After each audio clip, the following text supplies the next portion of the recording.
makushim oivrim olecho Ami yoi mae Ami yoi mae Ami yoi mae Gam yachoy rayat burim makushim oivrim olecho Ami yoi mae Ami yoi mae Ami yoi mae. Dans la brochure, vous pouvez la télécharger sur le site en PDF. On est donc dans la Torah 36 écoutez-moi. Donc on a parlé hier du fait de mentionner la sortie d'Égypte, et ça il faut la mentionner même la nuit.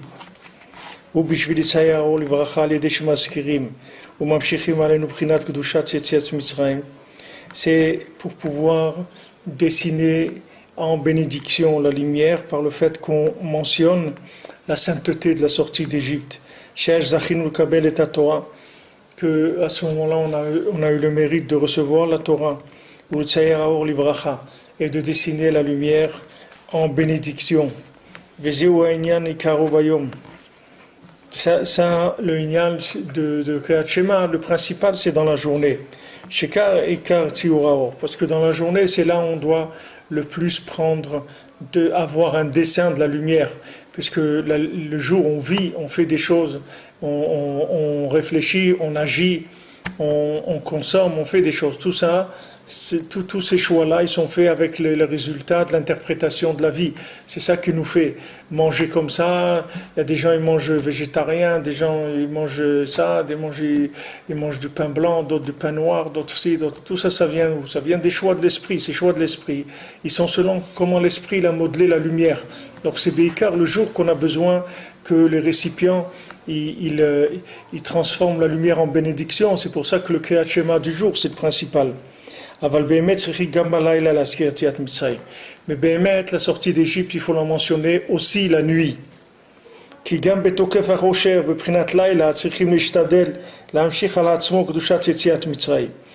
Parce que même dans la plus grande obscurité, dans la nuit, on doit être mishtadel, on doit faire en sorte d'attirer sur soi la Kedusha de la Yetziat Mitzrayim, c'est-à-dire on doit attirer sur soi la sainteté de la sortie d'Égypte.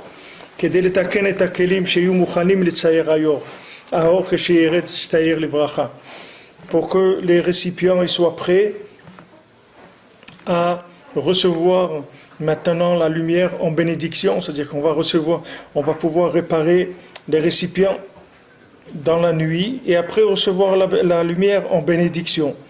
Donc on voit qu'ici le fait de mentionner la sortie d'Égypte, c'est une méthode aussi pour réparer les récipients. C'est-à-dire que le fait que maintenant on mentionne cette lumière-là de sortie d'Égypte, ça c'est une façon de préparer les récipients à pouvoir recevoir la lumière. Qui adraba azikar anisayon, parce que le principal de l'épreuve, elle est la nuit. Bachanta libi pakata laila, comme c'est écrit, tu as été bochen, tu as examiné mon cœur, dans la nuit, tu as jugé la nuit. Ki laila prinat cheshrat agalut, shu kodem sheitri lamshir or kabbalat Torah, parce que maintenant la nuit, c'est l'obscurité de l'exil, avant d'avoir reçu la lumière de la Torah. Chez Azu prinat rocher vafela, que c'est l'obscurité et le noir profond, Prinat Galut, qui est l'exil, Azikar Anisayon. C'est là où se trouve l'épreuve principalement. Et à ce moment-là, on doit encore plus faire des efforts pour se souvenir de la sortie d'Égypte.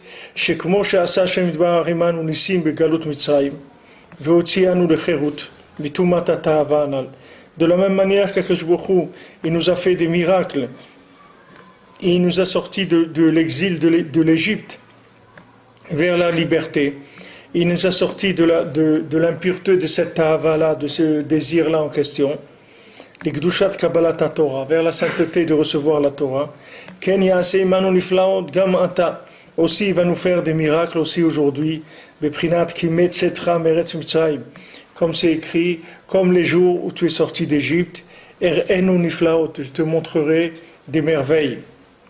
Aval la galoute mit'arech meod. Le problème, c'est que la galoute, elle dure longtemps.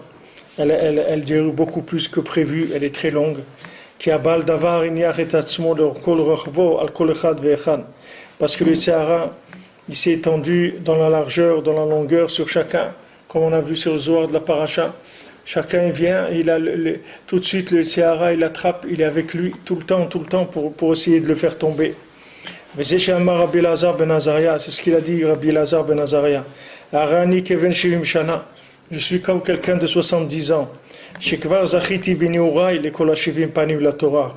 Depuis ma jeunesse, bien que j'ai que 18 ans, j'ai déjà eu les 70 facettes de la Torah. Malgré ça, je ne suis pas arrivé à fixer comme obligation de mentionner la sortie d'Égypte la nuit. Parce qu'il a dit ça de façon quelqu'un qui regrette, qui s'excuse, qui regrette, qui dit combien c'est difficile cette chose-là de la faire rentrer dans le monde, c'est-à-dire les azkir yetziat mitzrayim balelot, de mentionner la sortie d'Égypte la nuit, la ir belev kol echad misraël shizkor prinat yetziat mitzrayim, d'éclairer dans le cœur de chaque juif qui se souvienne de la sortie d'Égypte. Dans la profondeur et la longueur de cette galoute-là,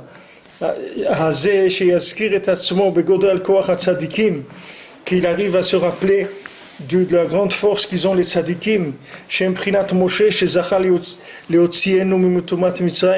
Prinat Moshe, que les tzadikim comme Moshe, qui nous a fait sortir, il est arrivé à nous faire sortir d'Égypte.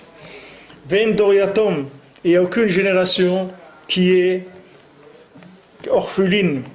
Au Bevada yesh tzadikim gdolim, et c'est sûr qu'il y a maintenant aussi des grands tzadikim. Shem Prinat Moshe, Bechol Dor, il y a des grands tzadikim comme Moshe Rabbeinu dans chaque génération. Comme Shamo Tenuzal, El Lechador Shen Bo ke Moshe. Il n'y a pas une génération où il n'y a pas comme Moshe Rabbeinu. Kit Pashtuta de Moshe Bechol Dara Vedara, parce que Moshe s'étend dans toutes les générations. Et c'est sûr que ces tzadikim-là, ils ont la force. Ils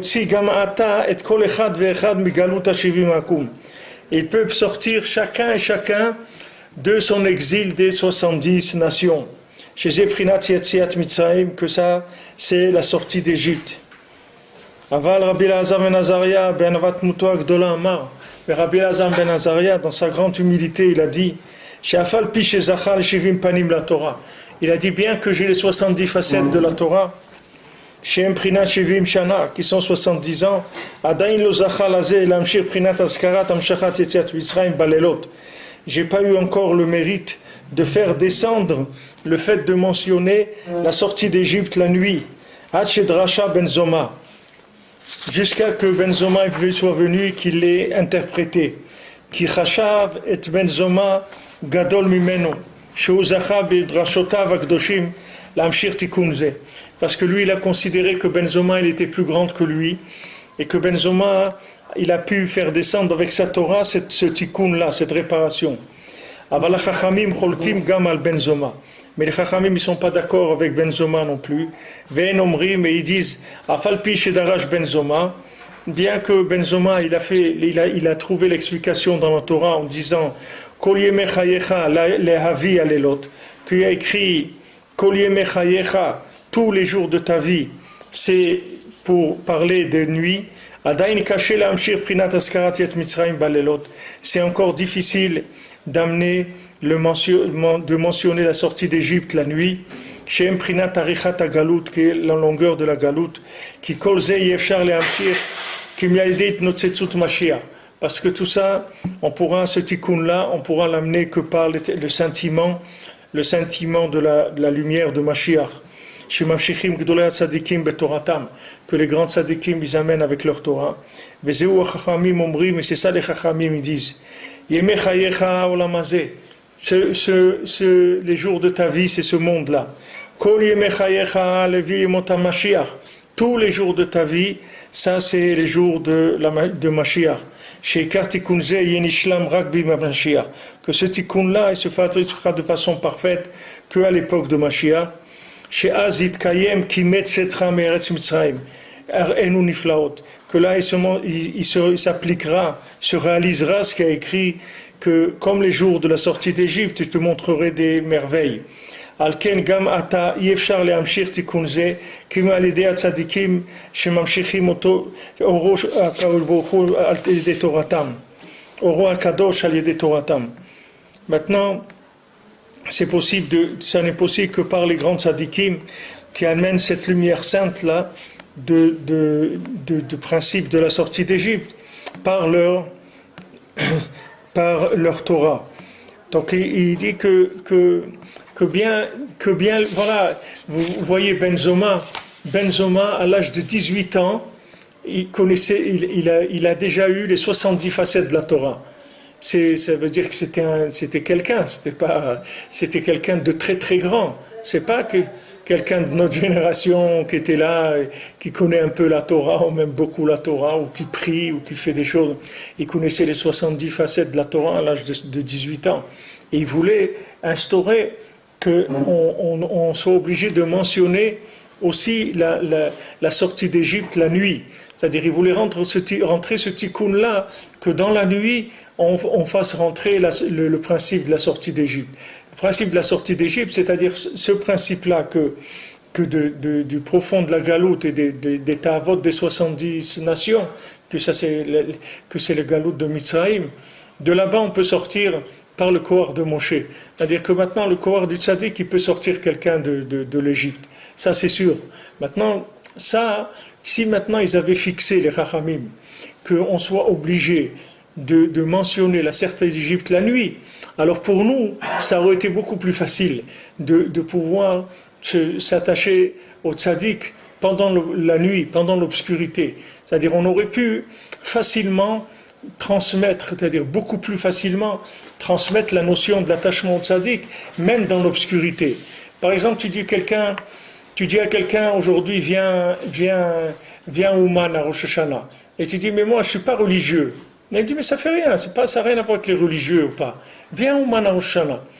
Tu dis, mais comment, moi je vais venir au Ouman et je ne fais pas Shabbat, et je ne mets pas les tefilines, tout ça. C'est pas grave, viens au Ouman. Maintenant, pourquoi c'est difficile que quelqu'un il accepte des choses comme ça? Ou tu dis à quelqu'un, voilà, regarde, viens faire un Shabbat une fois. Il dit, mais à quoi ça sert que je fais Shabbat une fois? Moi je ne fais pas Shabbat. Non, ça ne fait rien, une fois, viens, fais Shabbat.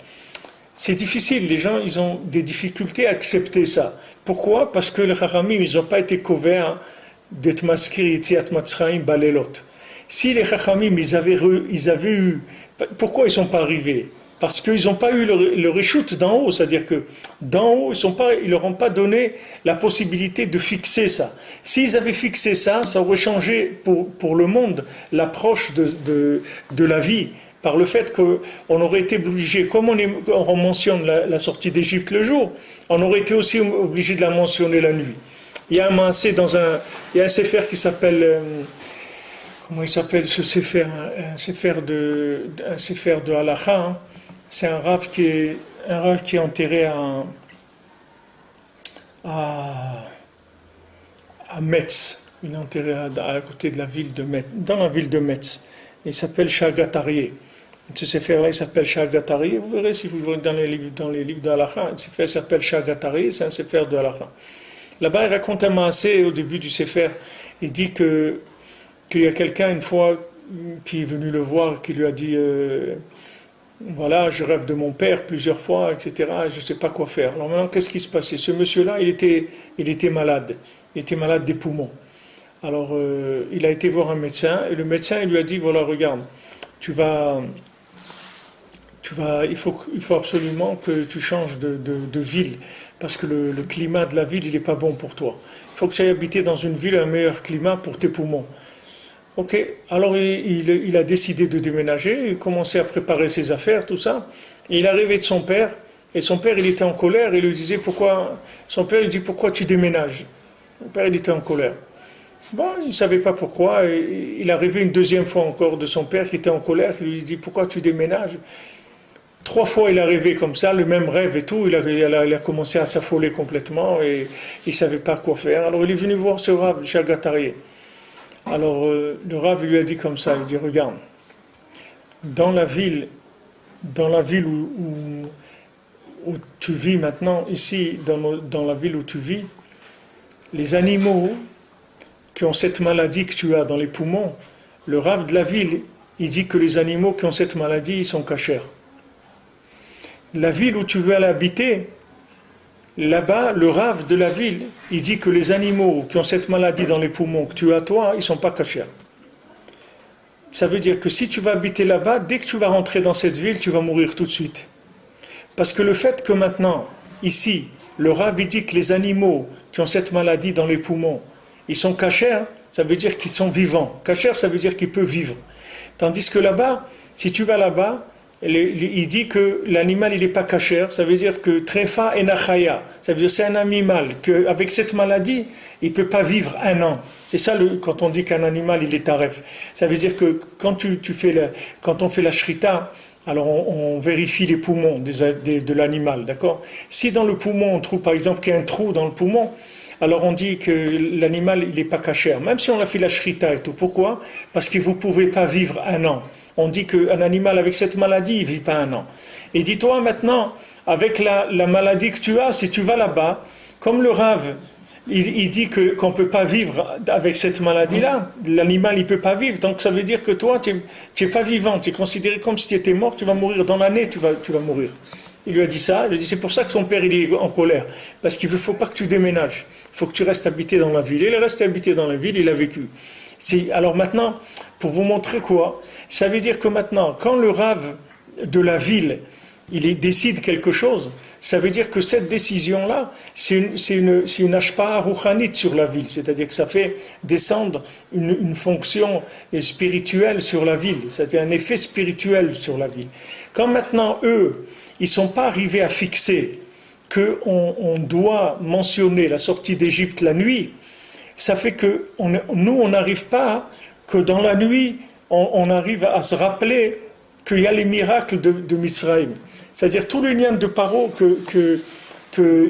il arrivait des 7 vaches qui mangeaient, les 7 vaches grasses qui mangeaient les 7 vaches maigres. Veloraou kibaou al kirbena, c'est écrit qu'on ne pouvait pas voir que la vache maigre, elle a mangé la vache grasse. Ça ne se voyait pas. Normalement, une vache qui pèse 3 tonnes, une vache qui pèse 500 kilos, si la vache de 500 kilos, elle mange 3 tonnes, ça se voit dedans. Et il dit non, là, ça ne se voyait pas. La vache maigre, elle mangeait la grasse, et la grasse, elle disparaissait. C'est-à-dire que maintenant, un homme, il passe par les vaches grasses, c'est-à-dire qu'il passe par des moments où, Baruch Hashem, ça va, il a de la joie, il arrive à se lever pour la prière, il arrive à faire des trucs et tout. Et après, il tombe dans les vaches maigres. Il a des jours où il peut pas se lever. Même mettre les tefilines, c'est difficile. Combien de gens mettent les tefilines à 5h de l'après-midi, juste avant la shkia? Et je vous dis à Ouman, il y a des gens, tous les jours, ils vont mikver 1/4 d'heure avant la shkia, et après ils commencent shachrit. Ils sont presque à minyan comme ça. Tous les jours. Ça, ils ne peuvent pas avant. Il faut que ça arrive la dernière minute, que s'il met pas les tefilines, il n'a pas mis. Donc là, il ne peut pas supporter, il faut qu'il mette les tefilines. Alors ils ont entré ça dans un seder, tu vois, Mesouda, Mamash, avec l'heure de la shkia, tout, Talit, tefilin, la shkia, ils commencent shachrit. Tous les jours comme ça, Kriyat Torah et tout, comme ça. C'est pourquoi? Parce qu'il ne peut pas, c'est tout, il ne peut pas, qu'est-ce que tu veux faire? Il y a les vaches maigres, il y a les vaches grasses, c'est tout. Il y a des gens, ils ont connu des vaches grasses et des vaches maigres, ils n'ont jamais connu les vaches grasses dans leur vie. Ils ont connu rien que que c'était toujours difficile, tout.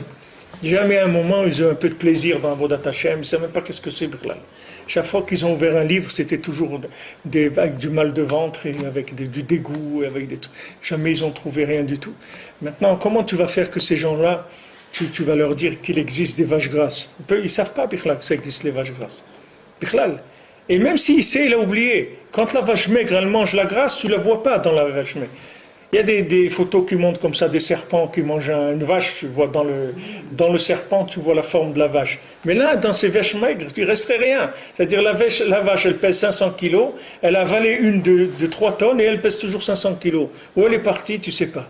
C'est-à-dire que le bonhomme, il a eu des années de bracha, des années de simcha, des moments bien. Maintenant, il a un moment difficile. Où sont toutes ces années-là? Je ne sais pas. Pourquoi? Parce que les Khamim, ils n'ont pas pu fixer qu'on est maskir Yetziat Mitzrayim Balelot. S'il avait pu, Ben Azaï ou même Ben Zoma, fixer ça, on n'aurait pas eu ce problème-là. C'est-à-dire, on aurait pu se rattraper que dans la nuit, on aurait pu se rappeler du jour. C'est-à-dire, on a pu dans la nuit se rappeler qu'il y a eu Yetziat Mitzrayim, que Hachem nous a fait des miracles, et que Bezat Hachem va nous faire, etc.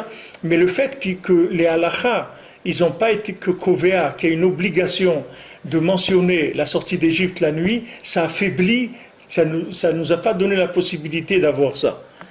On n'a pas pu avoir ce tikkun-là, parce qu'ils n'ont pas fixé à leur époque. Ça fait qu'aujourd'hui, celui qui se trouve dans une Yerida, il ne sait pas qu'il a eu des aliyot dans sa vie. Je lui dis, mais tu as eu des bons moments et tout. Il dit, mais maintenant, voilà, je n'ai pas. Qu'est-ce que tu veux que je fasse? J'arrive pas maintenant. Il dit, mais voilà, sois joyeux que tu es arrivé déjà. Au Hachem, tu as pu faire des choses et tout. Il dit, ouais, mais maintenant, j'arrive pas, j'arrive à rien faire. Regarde dans quel état tu es, etc. Mais essaie de te donner de la force en te souvenant des moments qui étaient bien. Rabbi nous dit, tu dois aller chercher quand ça ne va pas aujourd'hui. Alors, on va chercher dans les jours où ça allait. Et là-bas, tu prends de la force. Maintenant, il y a un couple, et voilà, et Shalom, ils se disputent, il y a un problème, etc. Ok. Mais il y a des jours où ça allait bien, on peut remonter là-bas, et on peut recommencer, c'est tout. Il faut se rappeler qu'il y a des moments où ça allait bien. Et quand ça va mal, il faut se rappeler rien que des moments où ça allait bien. Il ne faut pas regarder maintenant, parce que maintenant, c'est pas bien. Il faut se rappeler que des moments où ça allait bien. Mais si les Khamim vous avaient fixé, alors on aurait pu. Maintenant, que Hachem il envoyera Beno, que le Rebbe dit qu'il n'y a pas, que le désespoir n'existe pas, que tant que tu auras confiance, tu sauras que le Rebbe il est là. Alors tu vas être mitkacher avec lui, c'est tout. Tu sais qu'il est là, c'est tout. Si tu es là, Emouna, qu'il est là. Rabbeinu il a dit voilà, je vous promets, je m'engage que jamais je vais vous abandonner. Je vais rester toujours avec vous. Donc c'est un engagement qu'il a pris, lui. C'est pas quelque chose qu'il a dit comme ça, c'est un engagement. Il a dit, moi je reste avec vous tout le temps. Voilà, il a dit à sa fille, je suis là derrière la porte, tu peux me parler quand tu veux. Je suis là, je ne bouge pas, je ne pars pas. Maintenant je suis parti physiquement, parce que, comme on voit, que les tzadikim, ils ne peuvent pas, c'est-à-dire c'est devenu une obscurité qui est devenue tellement épaisse qu'il n'y a pas de possibilité de... Déjà, le corps, il peut plus fonctionner. Le corps d'un tzaddik, il ne peut plus être dans cette atmosphère-là. C'est impossible. Nous, on peut, parce que malheureusement, on vient de là où on vient et on est là pour une réparation, donc on peut. Mais les tzaddikim, ils peuvent plus venir. Et Rabbeinu, il a dit, voilà, je suis là. Maman, je suis là. Tu penses à moi, tu auras une pensée de tchouva. Tu parles de moi, tu deviens comme un bébé qui vient de naître. Voilà, regarde, c'est pas difficile. Mais ça, il faut rentrer pour quand c'est dans l'obscurité, quand la personne est dans l'obscurité, qu'elle se rappelle de ça. Et qu'elle commence à faire un petit peu, qu'elle parle du rébé, un chiour, quelque chose, parler avec quelqu'un, lire dans un livre, pas rester comme ça sec. Parce qu'il y a une possibilité de se réveiller, toujours d'être maskir Yetziat Mitzrayim, même balelot, même dans l'obscurité la plus totale. Mais c'était difficile quand les Khamim ils ont vu. Ils ont dit comment on va fixer, c'est impossible, comment on va faire? C'est-à-dire ils ne sont pas arrivés à voir qu'il allait avoir un chidouche comme Rabbeinu qui allait venir dans le monde et que lui il allait pouvoir amener cette chose-là. Il allait pouvoir amener cette chose-là. Je dis, voilà, viens chez moi. Il dit, ouais, mais vous les Breslev, je dis, c'est facile, tu vas au Man, et Zéou, et tout est réglé. Ben oui, c'est comme ça, c'est facile, c'est très facile. C'est pas difficile, tu prends un billet pour Ouman. En ce moment, on arrête, ça coûte $190 pour aller à Ouman et revenir. Ça coûte 94 dollars aller, 94 dollars retour. Donc c'est pas cher, quelqu'un il peut aller le matin, revenir le soir, ou le lendemain, il va faire un tikkun klali, là-bas il y a à manger, il s'est chauffé, il y a un mikvé chauffé, il y a tout ce qu'il faut. Il va, il revient, fait un tikkun klali, c'est où? Digma, c'est réglé, les choses elles sont réglées. Il me dit, mais quoi, c'est facile comme ça? Oui, c'est facile, pourquoi tu veux que ça soit difficile? C'est pas difficile. On a facilité, Hachem il facilite. Ils vont dire tzadikim pour que ça soit facile. Donc il faut utiliser ces tikkunim-là que le Rebbe il a amené, parce que le Rebbe c'est la refoua du monde. Rabbi Nathan le Rebbe il a dit à Rabbi Nathan, tu n'es pas joyeux parce que tu ne sais pas le mérite que tu as eu de te rapprocher de moi. Tu connais pas ma grandeur. Si tu connaissais ma grandeur, tu aurais dansé toute la journée, tu aurais dansé. Mais tu connais pas ma grandeur. Toi, tu crois que c'est un rabbin comme un grand rave, Rabbi Nachman. Ouais, il fait partie des grands. Rabbi Nachman, il fait partie des grands. Mais il ne fait pas partie des grands. C'est un tzaddik comme il n'y a jamais eu dans le monde. C'est un chidouche olami. C'est un chidouche qu'il n'y a jamais eu dans le monde. Il n'y a pas eu un chidouche comme ça, il n'y en a pas eu. C'est-à-dire, il n'y a pas quelqu'un qui a amené des choses comme ça. C'est un chidouche, c'est tout. Un chidouche, c'est un chidouche. C'est quelque chose de nouveau. C'est une nouveauté complète. C'est une nouveauté, c'est tout. Comme tu prends la construction, voilà, avant pour construire, il fallait faire comme ça, comme ça. Quelqu'un vient et te dit, moi je te construis une maison en 1 minute. J'ai une nouveauté, un truc, voilà, en 1 minute, tu as la maison, elle est là, c'est tout. C'est un chidouche, c'est tout. Il n'y a jamais eu ça avant. Et lui il te dit, ne te décourage pas, appuie-toi sur moi, c'est tout. Appuie-toi sur moi. Appuie-toi, tout ce que tu as, mets-le sur moi. Appuie-toi sur moi. Ne te fais pas de soucis. Appuie-toi sur moi. Tu as un problème comme ça, appuie-toi sur moi. Un problème comme ça, appuie-toi sur moi. C'est Mish'an ou Mishtach la tzadikim. Tu t'appuies. T'appuyer, une fois j'ai entendu dire Rav Nosson Lieberman, il a dit qu'il y a une halakha qu'on n'a pas le droit de s'appuyer pendant la Hamida.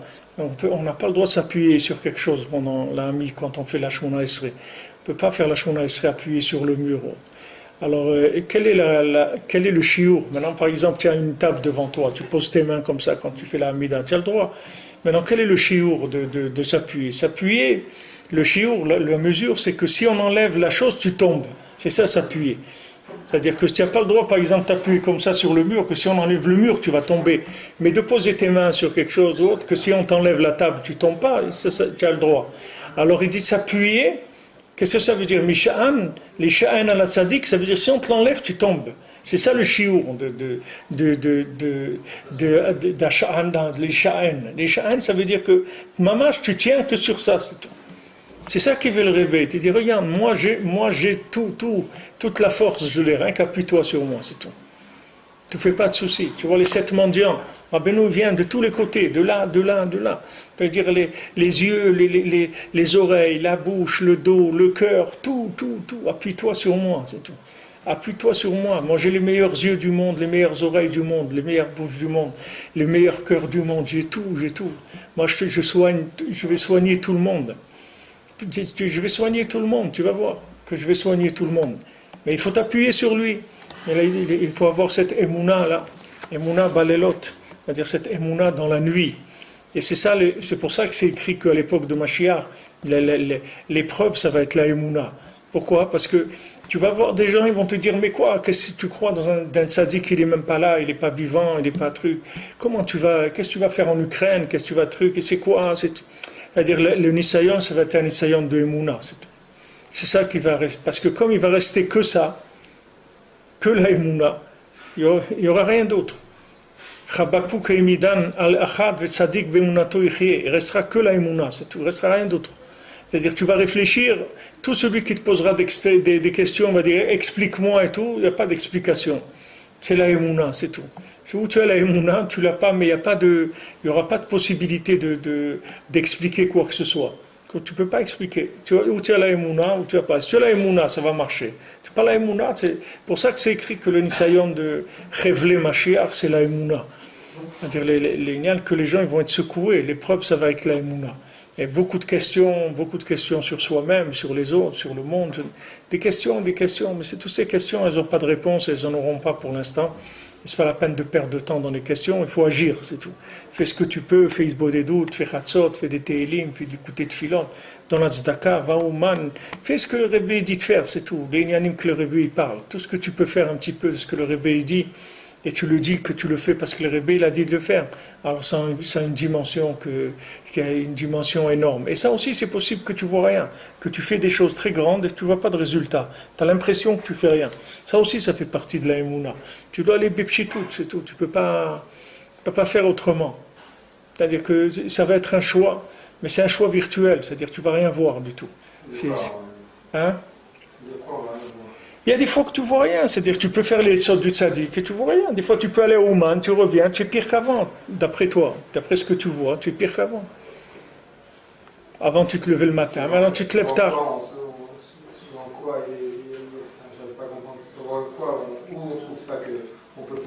tzaddik, on va. Il y a des fois où quelqu'un il peut appliquer des sortes du tzaddik et il voit que ça ne marche pas. Mais où il a écrit que si on fait les tzaddik, ça ne marche pas? Bien écrire, Rabbi Nathan il dit plusieurs fois, il dit même si ça fait 20 ans que tu fais des doutes et tu ne vois pas du tout de résultat, et que tu vois que c'est pire qu'avant, c'est pas chachou, c'est pas important. Toi tu fais ce qu'il te dit de faire, c'est tout. Tu dois avoir la émouna jusqu'au bout, même si tu ne vois pas les résultats. Parce que lui, il sait exactement ce qu'il est en train de faire avec toi. Donc des fois il y a des résultats, des fois il n'y a pas de résultats. On espère qu'il y a des résultats. Dans l'immédiat, on voudrait voir des résultats, on voudrait avoir des résultats. Qui s'est rapproché de Rabbeinu, tout le monde a chanté. Oui, mais il y a des gens qui luttent beaucoup. Ne crois pas que c'est tout facile pour tout le monde. Il y a des gens que c'est facile pour eux. Il y a des gens que c'est très difficile. Même qui sont chez Rabbeinu, même qui font des gens pour que c'est très très difficile. Ils ne voient pas beaucoup de résultats. Ils travaillent beaucoup. Ils ne voient pas beaucoup de résultats. Mais c'est parce que des gens qui sont très grands. Alors on leur donne plus de choses à lutter. C'est-à-dire ils doivent lutter contre plus de choses. Mais il faut savoir que les paroles du tzaddik, elles sont kayemot leolam, c'est-à-dire pour toujours. Il n'y a pas de différence. C'est-à-dire ce que Rabbeinu l'a dit, il a fait un arrêt de tout jusqu'à Mashiach. Pas qu'il a dit, c'est pas des choses qui vont être manipulées qu'il y aura d'autres gens qui viendront. Rabbeinu il a dit voilà, c'est comme ça et ça changera pas, c'est tout. Et même Mashiach quand il viendra, il vous parlera de la même chose. Vous verrez qu'il n'y aura pas de différence. Alors qu'il faut rentrer dans la émouna, c'est tout. Quelqu'un il se dit mais moi j'ai fait ça, voilà, ça fait 20 ans je fais de doutes 1 heure tous les jours et trucs et tout, je vois pas que ça a marché. Ne t'occupe pas, c'est pas ce que tu vois. Ça aussi le résultat il peut être dans la galoute aussi par rapport à ce que tu vois. Il faut continuer, c'est tout.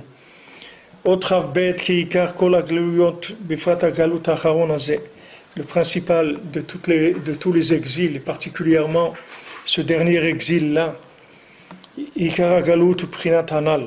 Toute la galoute, tout l'exil, il vient de ce qu'on a dit avant. Mahma Shemit Gaber Galout, Shel Amidot Vatavod Raot, Shel Ashivim Akum, Shikara Tava Hanal. C'est ça le Ikar de l'exil. Parce que toutes les Tavot, les désirs et les plaisirs de ce monde, ils se renforcent, et particulièrement la Tava en question des 70 nations. Validé chez Enwit Gabrim, la Hamod Benisayon et Shovram. Par le fait qu'on ne se renforce pas pour tenir dans les épreuves et les casser, ça entraîne aussi la galoute de façon matérielle aussi. Comme chez Israël, la même chose, que Israël ils sont dans la galoute, alors Akadosh Baruch Hu, la Shrina aussi ils sont en galoute, ils sont en exil, comme on va besoin à Kadosh. Comme c'est écrit dans le Zohar à Kadosh, qui imo anochi betzara, Hachem il dit parce que moi je suis avec lui dans son malheur. Ou ba'avonotenu arabim, bagalut nechshav keilu hu idbarach yoshev bebet asurim. Et par nos fautes nombreuses dans l'exil, c'est comme si Hachem lui-même il était en prison. Comme sheneemar veu asur ba'zikim. Et c'est écrit lui il est enfermé dans des menottes, dans des bracelets en fer. Et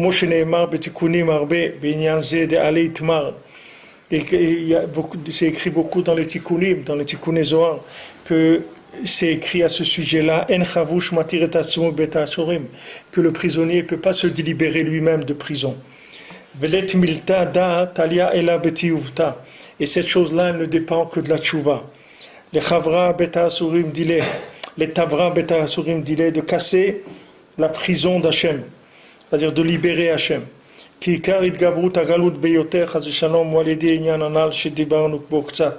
Parce que le cas du fait que la galoute, l'exil, il se renforce, c'est au sujet de la chose dont on a parlé un petit peu. Rabbi Nathan il précise un petit peu parce qu'il peut pas, je vous l'ai dit plusieurs fois, il ne peut pas ouvrir trop dans certaines choses parce que c'est une sakana. Que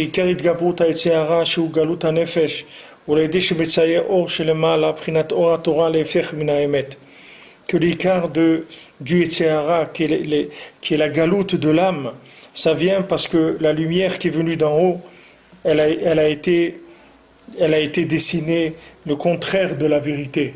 c'est-à-dire qu'elle a été interprétée de façon mensonger. Que ça, hein, après tous les chemins, ils ont l'air droits devant lui, qui est aussi averot mitzvot. Pour lui, des averot, ça a l'air d'être mitzvot, bifrat beinyan machloket, aussi particulièrement au sujet de la machloket, c'est-à-dire des disputes. Parce que ça, c'est le ikar de l'exil de la shrina que chacun il entraîne à cause de ses fautes. Ou beyoter alidé prina anal keshu chacham be'enav. Encore plus quand tu crois malin à ses yeux.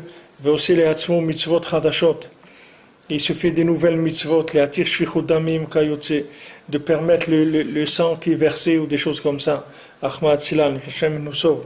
Chez alidé shemitzayer aor le'efer. Tout ça, c'est parce que la lumière, elle s'est dessinée en le contraire de ce qu'elle doit être, c'est-à-dire que la lumière elle est venue neutre, elle a été mal interprétée.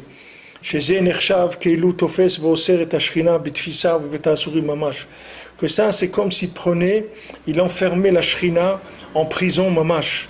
Mais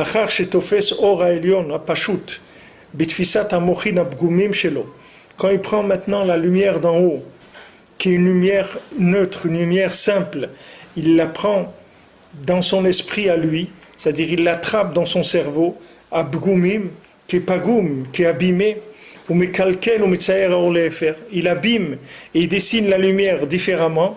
Migodal koach habechira shenatan Hashem yitbarach lebnei adam mukhrach, et de la grandeur de la force du libre arbitre qu'Hashem il a donné à l'homme. Mukhrach, Hashem il est obligé, kaviechol, Hashem yitbarach sheyeh or hakadosh nitfas bitfisat hamochin shelo ba'al kocho. La lumière d'Hachem, qui est une lumière sainte, elle est prisonnière dans un esprit tordu malgré elle. Kaviechol.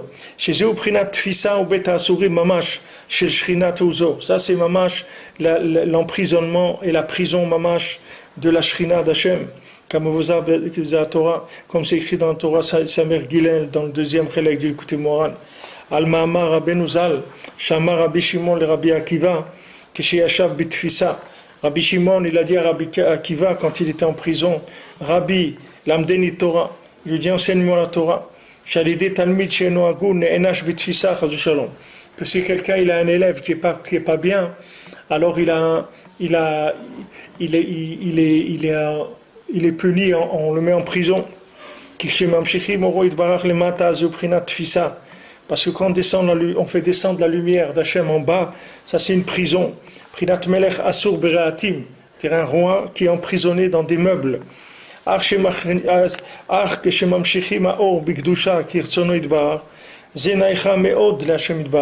Maintenant, quand on amène cette lumière en kedusha, comme il le faut, dans la sainteté, alors ça fait très plaisir à Hachem. Quand on amène la lumière de la Torah à des élèves qui ne sont pas valables, ça c'est mettre la lumière en prison. C'est pour ça que sa punition c'est d'être en prisonnier. Va voir tout ça là-bas, parce que d'après ce qu'on a dit,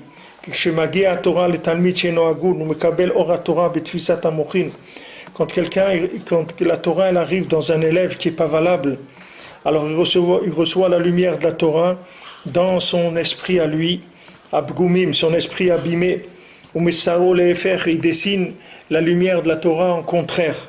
Nimsa shetofes or Hashem yitbarach ba'al kocho, c'est-à-dire il attrape la lumière d'Hachem, il l'emprisonne malgré lui. Chez Prinat Tfisa Mamash, que ça c'est Mamash de l'emprisonnement. Mikol shken vekol shken elu ba'alo machloket.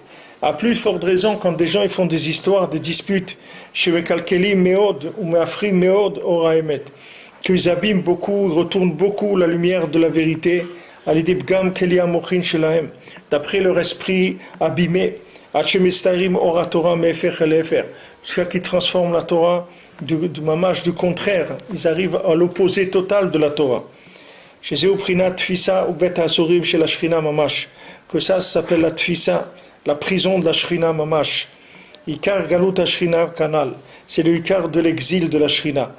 Kol shken shemidabrim acholkim verotfim umosrim isha israeli nirdaf al yadam lebet asurim mamash chas v'shalom. À plus de forte raison, quand ils se renforcent, ces gens-là, ils persécutent et ils arrivent à mettre un juif persécuté en prison, chas v'shalom. Au kavichol shchina hi bitfisa bebet asurim imo. Et la prison, la shrina, elle est en prison avec lui. C'est-à-dire que maintenant que ce juif-là, ils l'ont mis en prison, la shrina aussi, elle est en prison avec lui. Qui moi, comme il dit, je suis avec lui dans le malheur. Oh, il a gormim kolze, malheur à ceux qui font des choses comme ça. Oh, il est nafsha, malheur à leur âme, qui gamru la remra, qui se sont fait du mal à eux-mêmes. Ou que shisha Israël roe shemitgaber alav agalut meod, mikol tzdadim. Quand un juif il voit que l'exil se renforce beaucoup sur lui de tous les côtés.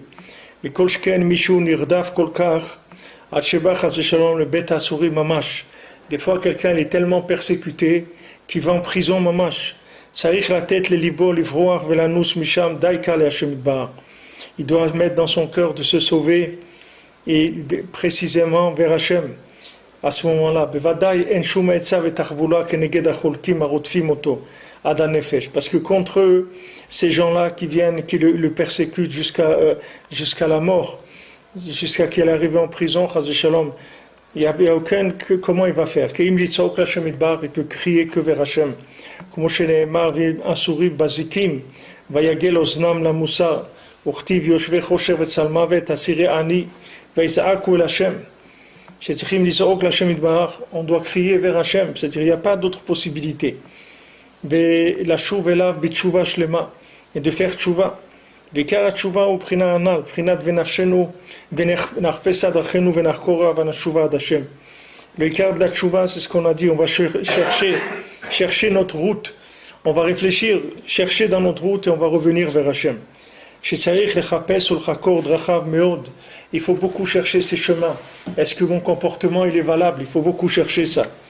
La soum el libo etev mazé asa Hashem kacha. Pourquoi Hashem il m'a fait comme ça? Pourquoi je me trouve dans cette situation-là?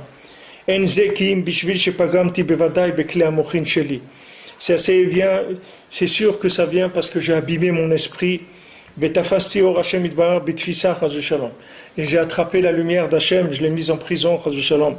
Alidei shaiti metzayer haor shelo karaoui. Al pi haemet la'amito. Par le fait que j'ai dessiné la lumière pas comme il faut, d'après la vérité, le emet la'amito, la vraie vérité. Parce qu'on en parlait beaucoup, que ça aussi, il y a plusieurs prinot dans Avodat Hashem, plusieurs angles. Qui binyan ta'uti manal shecholim litot binyan tziur ora Torah le'atot min ha'emet. Combien on peut se tromper à dessiner la Torah, se détourner de la vérité. Yesh be'etzen ze kamav mine ta'utim bli shiur dakim ve'gassim ve'dak min hadak. Il y a des erreurs qui sont c'est-à-dire il n'y a pas de limite, il y a des erreurs qui sont fines, il y a des erreurs qui sont grossières, et il y a des erreurs qui sont de finesse. C'est pourquoi chacun il doit mettre dans son cœur à chaque instant, particulièrement quand il a un problème,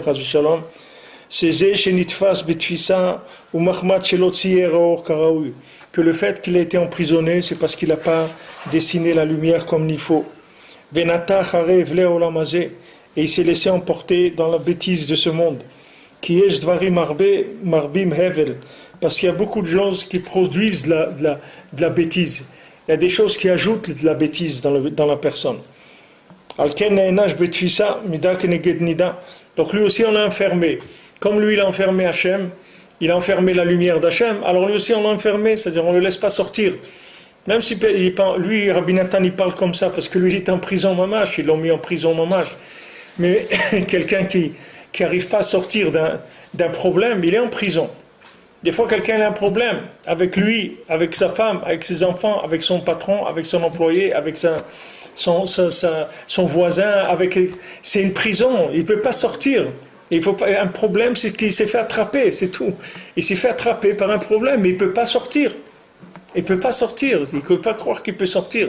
Il ne faut pas dire, bon, ça va s'arranger. Qu'est-ce qui va s'arranger? Il n'y a rien qui va s'arranger.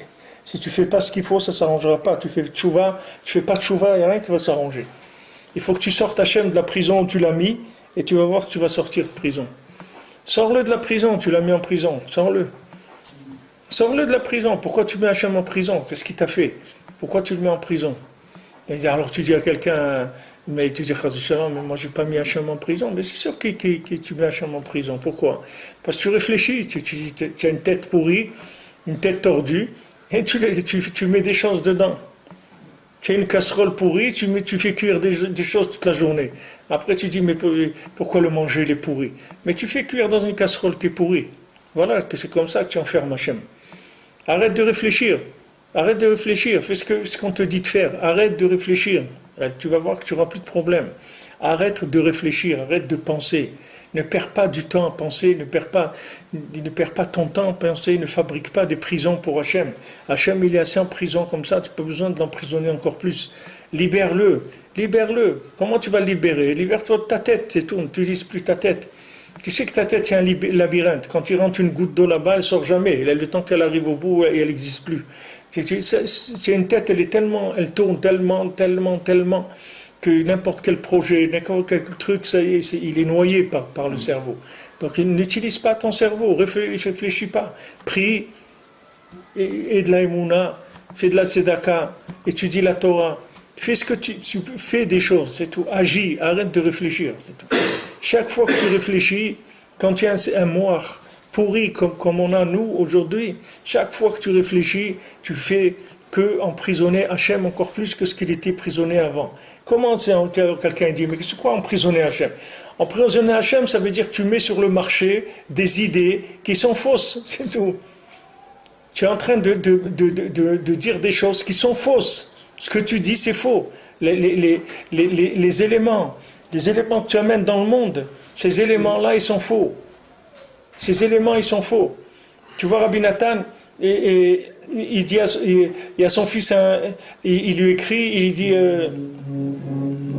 il dit voilà, avec ma chavruta, et tout, on a commencé, on fait l'ilchot Shabbat, et on fait aussi, et dans le Shulchan Aruch, on fait l'ilchot Basar Vechalav. Alors Rabbi Nathan, il dit, qu'est-ce que c'est ces limouds-là? D'où tu as sorti ces limouds-là? Tu sais que c'est pas comme ça le limoud.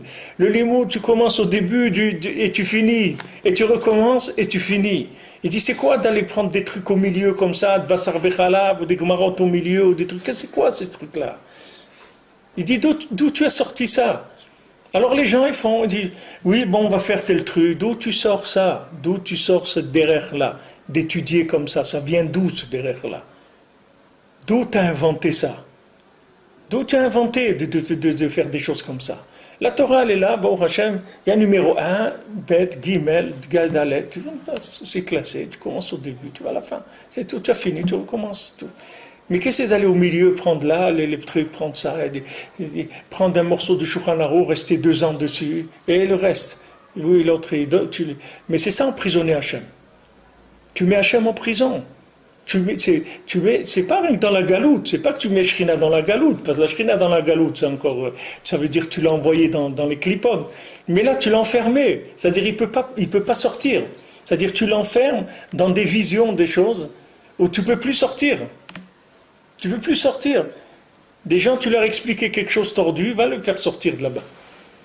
Quelqu'un, il a appris des choses tordues dans sa vie, va le sortir, tu vas voir qu'il est en prison de ce qu'il a compris. De comment il a été éduqué, qu'on lui a dit, voilà, tu sais, ça c'est comme ça il ne faut pas faire comme ça, il ne faut pas faire des choses comme ci, il ne faut pas faire comme... Il a rentré ça dans sa tête et dans son cœur. On lui a mis des façons de voir les choses. Il a emprisonné Hachem, c'est-à-dire la lumière qui descend dans le monde, qui est la lumière d'Hachem Mamash. Dans ses mochines, quand elle rentre, elle se tourne, elle devient tordue. Elle devient tordue complètement. Comment tu veux sortir de ça? Et tu dis, la sortie de ça, c'est avec la émouna dans la pshitout et la tmemout, dans les tzaddik, c'est tout. Ce que le tzaddik il te dit de faire, tu fais, c'est tout. Rabbeinu l'a dit, tu veux étudier, tu commences à faire au début et tu vas jusqu'à la fin, c'est tout. C'est comme ça qu'on étudie. On ne prend pas des morceaux dans des livres au milieu comme ça. Tu veux étudier la paracha, tu commences du début, tu vas jusqu'à la fin, c'est tout. Tu prends un sefer, tu le fais entier. Ça, c'est un exemple que je vous donne comme ça. Mais c'est tout est comme ça. Toute la vie, elle est comme ça. C'est pas que le limoud, tout est comme ça. Tout, Baruch Hashem, Rabbeinu, il a parlé de tous les inyanim. Il n'y a pas un inyan que le Rebbe, il n'a pas parlé. Il faut écouter, c'est tout, betmimout et pshitout, c'est tout. Il ne faut pas réfléchir. Parce que chaque fois que je réfléchis, j'enferme Hachem en prison. C'est-à-dire, cette lumière d'Hachem, je le mets en galoute dans mon moire. Tu comprends?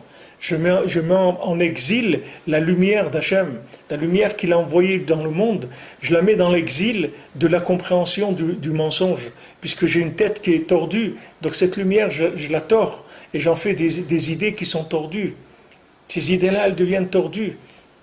Elles sont dans le monde, elles sont tordues, elles tordent la tête des gens, elles détruisent le monde que Hachem il a créé.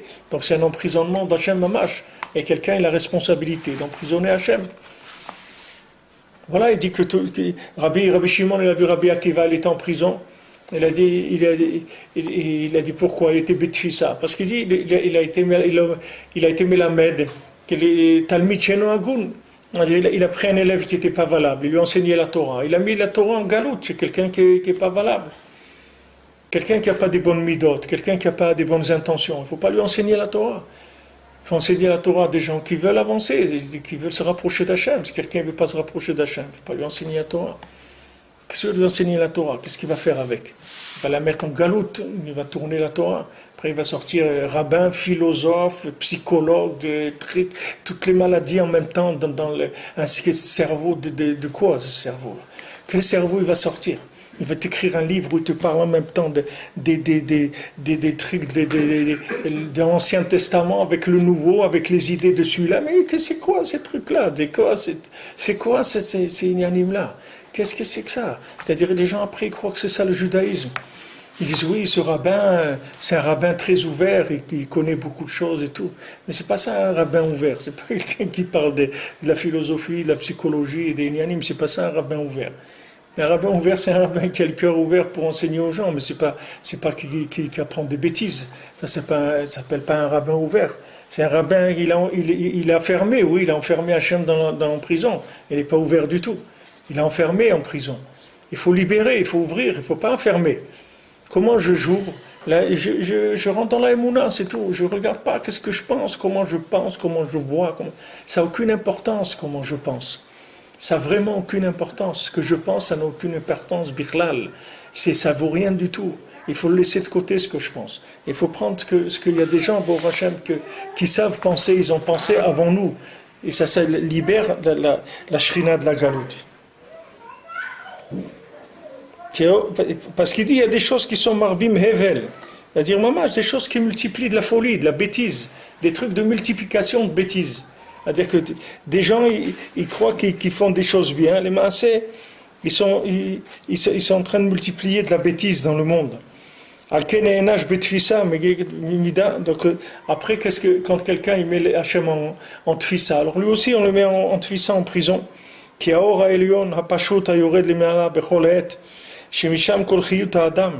Parce que maintenant la lumière qui descend d'en haut, cette lumière pashut, ça veut dire qu'elle est simple et ça veut dire qu'elle est neutre et ça veut dire qu'elle est parfaite. Elle descend d'en haut chaque instant. Que de là-bas c'est toute la vitalité de l'homme, elle vient de ça.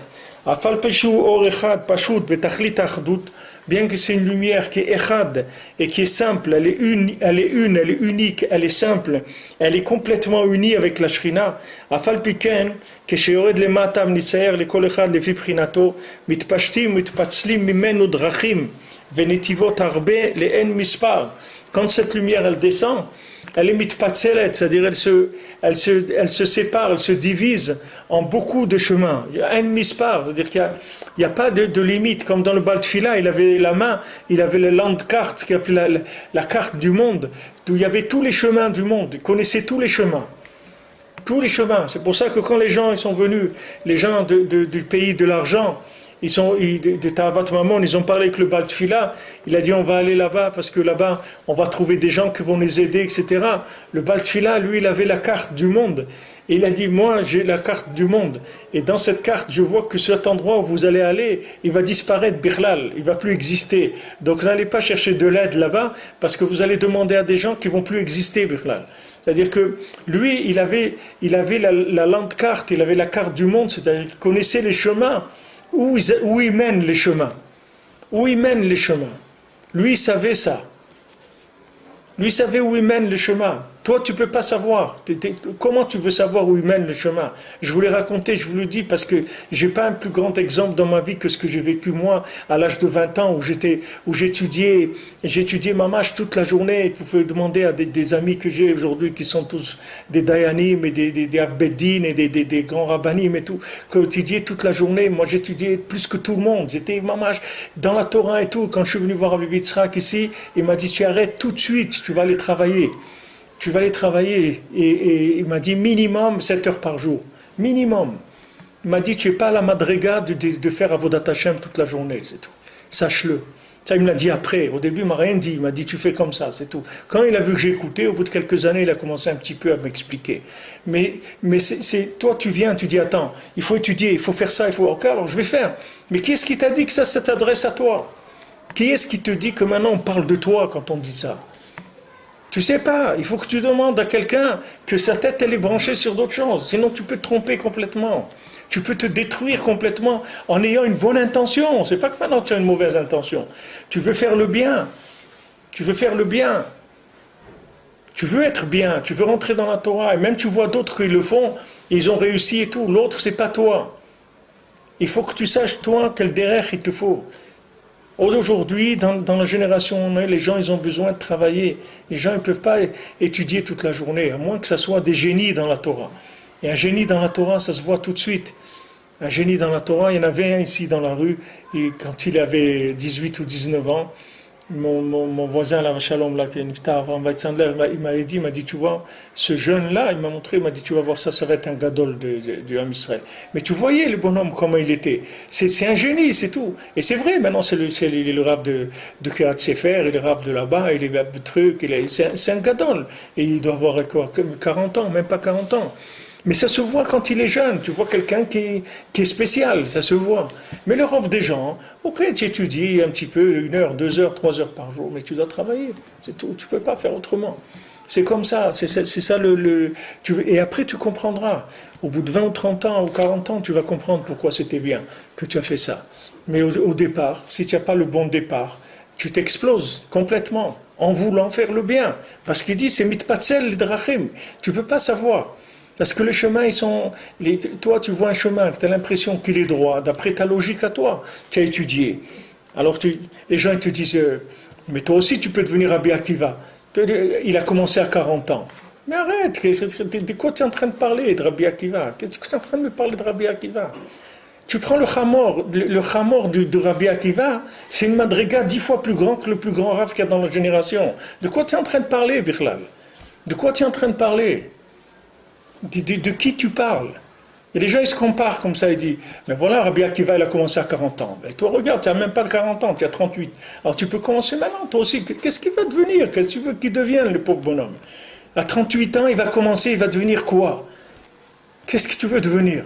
Qu'après il va essayer d'étudier 10 ans ou 15 ans, après il a perdu les pédales avec le travail, il ne peut même plus raccrocher dans la société du travail, parce qu'il est trop vieux, toutes les technologies il ne connaît même plus, il ne sait pas envoyer un mail, il ne sait pas faire un truc, il sait pas, tout ce qu'il a, il ne sait plus l'utiliser. Et si maintenant il veut retourner dans le monde du travail, il ne peut même pas retourner dans le monde du travail. Alors qu'est-ce que tu lui as fait?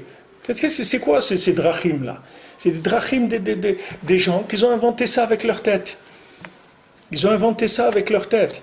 Et tu sais, il n'y a pas de niveau où quelqu'un il peut se tromper. Combien quelqu'un il peut se tromper dans sa vie, n'importe où il est. Il dit, voilà, prenez le Zohar, on a vu sur la paracha, il te dit que le Yetzer Hara, il est autour de toi sans arrêt, pour essayer de te faire tomber, sans arrêt. Il ne te lâche pas d'une semelle. Tu crois qu'il va te lâcher, il ne te lâche pas. Il ne te lâche pas, jamais. Si tu bouges un petit peu, il t'emmène dans des trucs incroyables. Il y avait un Ouman, Rav Moshe Glidman, Rav Moshe Glidman, c'était un des grands Ovdei Hashem de Ouman. Il l'appelait Rav Chatzot, c'était quelqu'un, il réveillait les gens à Chatzot à Ouman, et ici en Eretz Israël aussi. Après Arvit, il restait un petit peu à la synagogue. Et il parlait aux gens, quand il voyait des gens discuter, il leur disait, il y a le Rav qui va venir bientôt, le Rav Chatzot, il va arriver, il faut vite aller se préparer pour le recevoir, etc. Il était mechazek tous les gens pour Chatzot. Lui, quand il était à Ouman, et il y a une proposition pour aller dans une yeshiva. Alors c'était une bonne yeshiva, tout ça, il est parti, il a pris le train, il est parti. Et quand il était dans le train, il a pensé à quelque chose, il s'est dit mais maintenant, je ne vais plus écouter le Birkat Amazon de Rav Ben Nachman, parce que Rav Ben Nachman, il était avec eux là-bas, il avait quitté Eretz Israël, lui tous les ans, il allait à Ouman, à Rosh Hashanah, Rav Ben Nachman. Il prenait le bateau, c'était pas comme nous, on va à Ouman, il prenait le bateau, il allait de Haïfa à Odessa, et après là-bas, il prenait le train ou ce qu'il y avait pour aller à Ouman. C'était des voyages, il finissait tous les côtés Moran dans le voyage, là, dans le bateau. C'est des voyages difficiles, mais il allait tous les ans. Nachman, il retournait tout le temps à Oman. Mais après, ça s'est fermé, et quand il y a eu le communisme, ils ont fermé. Il était là-bas une fois à Rosh Hashanah, il n'a pas pu revenir en Eretz Israël, il est resté là-bas, il est niftar aussi à Oman.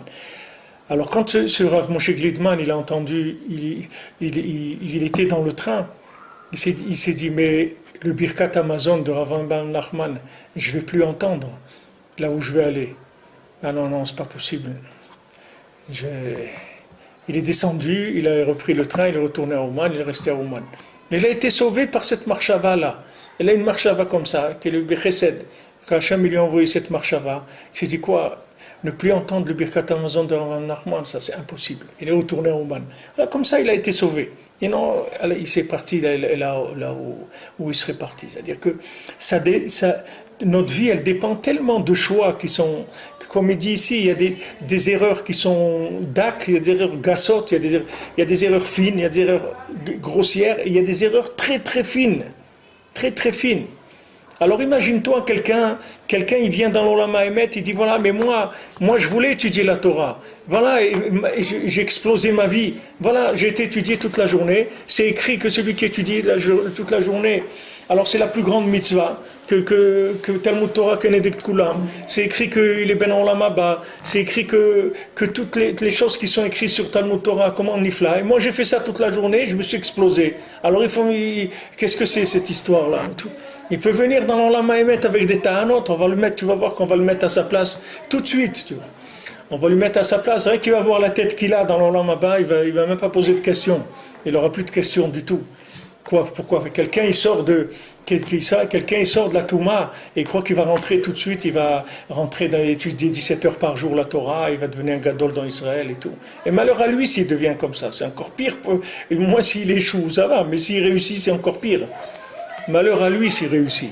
Bon, Hachem, il y avait des gens, malheureusement il n'y a plus aujourd'hui, des gens comme ça il n'y en a plus, mais il y avait des gens, ils te voyaient tout de suite, il te met à ta place, mais tout de suite, tu vois, ça ne prenait pas une minute pour te mettre à ta place. Pachot, il te voyait, c'est tout. Il te voyait, il te scanne, c'est tout, tu vois tout de suite qui tu es. Tu dis, assieds-toi là, c'est tout. Mets-toi là. Alors au début, tu dis, mais moi, on connaît, assieds-toi là, c'est tout. Mets-toi à cette place-là, et bouge pas de là-bas, c'est tout.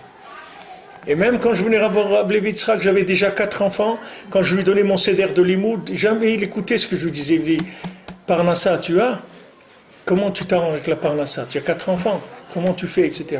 Jamais il était méchabéach le limoud, des trucs comme ça. Pour lui, ce que je faisais, le limoud, c'était stam, c'est pas...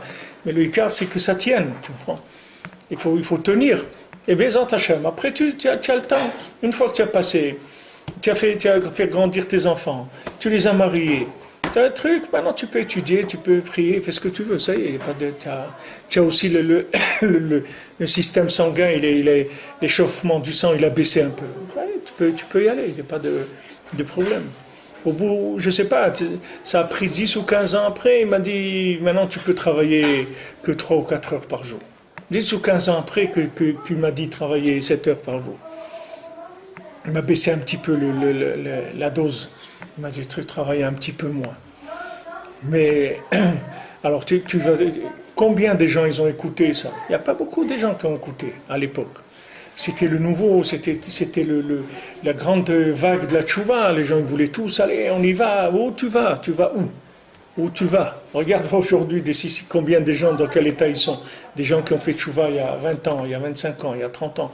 Regarde dans quel état c'est, des systèmes entiers, comment ils se sont détruits, comment des gens ils ont détruit leur vie, parce qu'ils sont rentrés dans des choses qui sont pas chaudes, des drachim et kulkalim, que les gens ils ont inventé des chemins avec leur tête.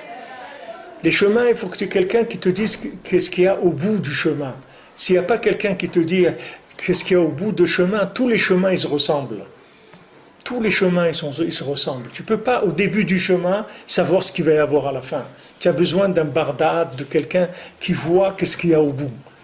C'est ça que tu as besoin. Et le barda'at, il existe, le tzaddik, il est là. C'est un barda'at. Tu t'attaches à lui et tu pries, tu fais idboedut, et c'est chaque chose que tu vas faire. Tu demandes, on va te donner, Bezat Hashem, la réponse. Tu auras la réponse. Si tu cherches Be'emet les amito, comme il te dit ici, on te donnera la réponse. On te donnera la réponse. Tu ne vas pas de souci. Il dit ici, voilà. Il dit que l'homme il doit être mekaven le chemin de la vérité droit la tot les vavo elav itbarach shitzaer aor le derech atorah le derech haemet les fi prinato.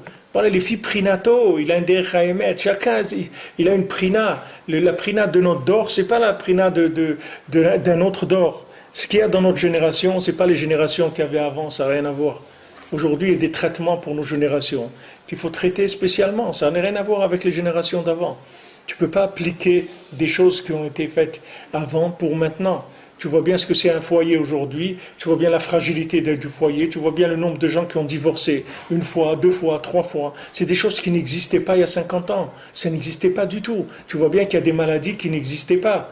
C'est des nouvelles maladies, il faut des traitements pour ça. C'est pas la même chose. Tu ne peux pas appliquer des trucs qui étaient avant sur les gens de maintenant. C'est autre chose. Il faut des choses qui soient adaptées. Tu dis, le émet d'aujourd'hui, il est l'effi prinato. Il dit, Rav Scherter, il dit que 70%, aujourd'hui, ça s'appelle 100%. C'est-à-dire, quand quelqu'un il arrive à faire 70% de quelque chose, ça s'appelle 100%. Ça veut dire, quand il fait 35%, ça s'appelle 50%. C'est-à-dire que les choses, elles n'ont pas les mêmes valeurs. C'est autre chose. Chaque génération a sa valeur différente. Il le dit, Rabbi Chaim Vital, c'est rapporté au début Shara Gilgulim de Rabbi Chaim Vital. Il dit comment le Harizal il lui a dit, toi tu vois que tu crois que tu es comme ça parmi les Chachamim de Tzfat, etc. Tu te prends pour rien, tu crois que tu es rien parce que tu vois les générations des Tanaïm et tout. Mais il dit, si tu aurais été dans la génération des Tanaïm, tu aurais été parmi les plus grands des Tanaïm. Parce que tu es petit comme ça, parce que la génération elle est petite. Alors tu crois que tu es petit. Mais si tu étais à cette époque-là, tu serais très très grand. Chacun c'est la même chose. Maintenant aujourd'hui quelqu'un te dit, tu dis à quelqu'un voilà mais marie-toi et reste tranquille, calme-toi, éduque tes enfants, marie-les, etc. Avec ça tu vas arriver à la madriga de Rabbi Shimon Bar Yochai. Il te dit mais c'est pas possible, mais tu sais que c'est Rabbi Shimon. Oui il dit mais tu sais pas où tu es maintenant. Tu sais pas dans quel monde tu vis. Si tu savais dans quel monde tu vis, tu aurais une autre réaction. La preuve, c'est que surtout ces tzadikim-là, ils sont plus là aujourd'hui. Ils sont pas, en tout cas, ils tournent pas avec nous, ils vivent pas ici avec nous. Ils se sauvent les uns après les autres et ils veulent pas rester du tout avec nous. Alors ça veut dire que c'est vraiment pas le genre de vie que eux ils ont eu matériellement que nous on peut avoir aujourd'hui. Il faut chercher une autre façon de se connecter. C'est pas du tout la même. Alors Rabbeinu il donne des sortes klaliot qui sont valables pour tout le monde, de Oman Rosh Hashanah, Idbodedut et de faire Shulchan Aruch tous les jours. Ça Rabbeinu il a donné des méthodes aussi. Le Shulchan Aruch, il faut l'étudier entier du début à la fin. Il ne faut pas faire des sugyot. Il faut prendre au début à la fin, tu recommences, tu finis, tu recommences, tu finis. C'est tout. Jusqu'à que tu connaisses tout le Shulchan Aruch, c'est tout. C'est comme ça qu'il faut étudier. C'est des Halimoud que Rabbeinu l'a donné. Maintenant, tu parles avec Hachem, tu vas en Rosh Hashanah, ça c'est klali. Pour tout le monde. Après, dans les détails, il faut chercher, il faut prier chacun pour savoir comment dans les petits détails il doit faire sa vie. Mais ça, c'est des règles générales qu'on ne peut pas bouger de ça. Et malheur à lui, celui qui bouge de ça, la responsabilité qu'il prend dans sa vie. Si quelqu'un il bouge de ça. C'est-à-dire si quelqu'un il a la force d'assumer, de venir dans l'Olam Haemet et de dire oui, moi j'ai pas été à Ouman parce que je pense que truc. On va voir après, tu t'arrangeras après avec eux là-bas. Tu verras la vie que tu aurais pu avoir. Mais tu as dit, qu'est-ce que tu veux qu'il te fasse? Il va venir t'arracher les oreilles, qu'est-ce que tu veux qu'il te fasse? Il te dit, voilà, viens chez moi, je m'occupe de toi, je te répare. Pourquoi tu n'écoutes pas? Tu ne sais pas. Les gens, ils sont difficiles. Il embrouille tout le monde. Shem Shmo. Shem Yazor, Bezat Hashem, Shiniske, Kulanu, Refoua Shlema, Binyamin ben Leila, Moshe ben Marguerite, Mais chez Moshe Raphaël Ben Chassiba Levi et Yosef Nachman Ben Rachel, כל הישועות.